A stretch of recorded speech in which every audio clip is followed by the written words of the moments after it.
Не знаеме скоро ништо.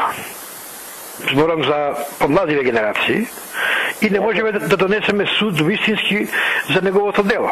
Бидејќи оно што го знаеме е премногу исполитизирано и премногу идеолошки обоено од власта која беше после 45 година. Види, Иванчо, го прашам јас. Да, Иван, многу бевме близки. Да. За ова што викаат за политички чистки на друго. Слушай, викам, у нашата организација, секој онај што ќе пренебереше 5 лева беше осуден на смрт. Значи, пронебера никако. Да.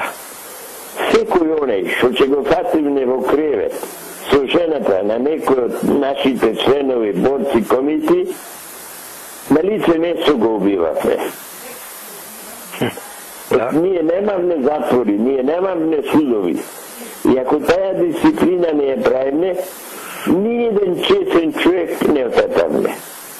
Ниједен политички опонент не го убивне, во колку не беше член на некоја организација шпионска и така, разбираш? Да. Овие се неговите збори. Да. А него го направија крволок, разбираш? Да. Абе, кој крволок, сигурно, војна водиш, кој ќе водиш војна, пукаш